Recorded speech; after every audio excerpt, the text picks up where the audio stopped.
லால் சலாம் படத்தோட ஆடியோ லான்ச்ல பேசின ரஜினிகாந்த் தன்னோட மகள் ஐஸ்வர்யா என்னோட ரெண்டாவது அம்மா அப்படின்னு எமோஷனலா பேசியிருக்காரு. ரஜினியோட மகள் ஐஸ்வர்யா ரஜினிகாந்த் டைரக்ட் பண்ணிருக்கிற மூணாவது படம் தான் லால் சலாம். இந்த படத்தை லைகா கம்பெனி தயாரிக்க இசை புயல் ஏஆர் ரஹ்மான் இதுக்கு இசையமைச்சிருக்காரு. அதே மாதிரி இந்த படத்துல விஷ்ணு விஷால், விக்ராந்த் முக்கியமான கேரக்டர்ல நடிச்சிருக்காங்க. அவங்க கூட சேர்ந்து தம்பி ராமையா, தங்கதுரை, தன்யா பாலகிருஷ்ணன், ஜீவிதா அப்படின்னு பெரிய நட்சத்திர பட்டாளமே நடிச்சிருக்காங்க.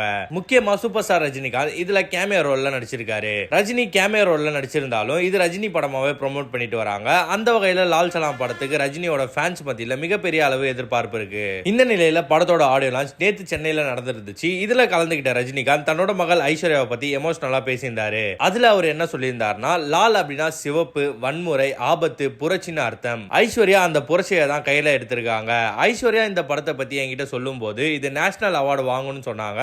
அப்பவே நான் பேக் அடிச்சிட்டேன். நான் அவார்டுக்கு எதிரானவன் இல்ல, எனக்கு தேவை ரிவார்டு, டப்பு வேணும். ஆனா கதையை கேட்டதுக்கு அப்புறம் பண்ணலாம்னு நினைச்சேன். லால் சலாம் கதையை நிறைய ப்ரொடியூசர்ஸ் கிட்ட சொன்னாங்க, நிறைய பேர் ரிஜெக்ட் பண்ணிட்டாங்க. அதனாலதான் படம் இவ்வளவு லேட். லாஸ்டா திருக்குமரன் கதையை கேட்டதும் ஓகே சொல்லிட்டாரு. அப்போ நான் மொய்தீன் பாயா நடிக்கிறது கன்ஃபார்ம் ஆகல. அதுல ஒரு பெரிய ஸ்டார் இல்லனா ஒரு புது ஆள் நடிக்கணும்னு விஷ்ணு கிட்ட சொன்னேன். அதுக்கப்புறம் நானே பண்ணலாம்னு யோசிச்சேன். இதை ஐஸ்வர்யா கிட்ட சொன்னப்ப அவங்க முகத்துல எந்த ரியாக்ஷனும் இல்ல.